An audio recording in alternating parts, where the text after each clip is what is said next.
ভোটের আগের রাত্রে গোপনে চোরের মতো পায়খানা খাইছো টাকার নামে, লজ্জা লাগে নাই?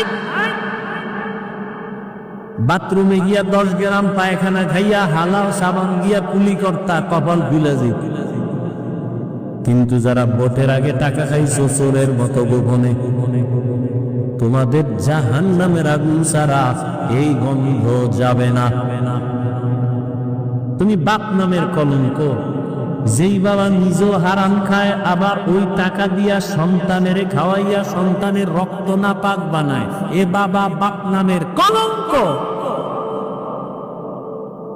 যেই স্বামী নিজেও হারাম খায় যাই না শুনে, আবার ওই হারাম টাকা দিয়া মাল কিনা বউরে খাওয়ায়, বউয়ের রক্তটা ছিল হালাল বানাইছে নাপাক, স্বামী নামের কলঙ্ক। বউয়ের হক আদায় করতে পারবি না, বিয়ে করছো গা? কয় হুজুর করছি কেন? একটা শেষ, দ্বিতীয়টার পরামর্শ চলতেছে। ডবল। আল্লাহ হেদায়েত দেন।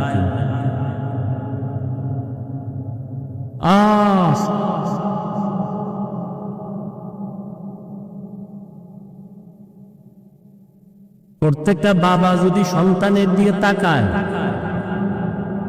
সন্তানের দিকে তাকায় চিন্তা করে, ওই বাবা নিজের বউয়ের হক আদায় করতে পারে না, এক বউয়ের সন্তানের হক আদায় করতে পারে না, আর এক বউ একটা করবে কেমনে?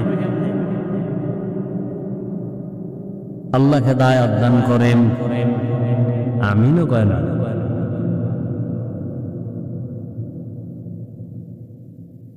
বিয়ে না করার বিকল্প একটা ঔষধ আছে তো হাদিসে, কি? রোজা। হ্যাঁ, রোজা রাখো। সন্তানের হক আদায় করতে পারো না, সন্তান নাও কেন? খারাপ লাগতেছে না?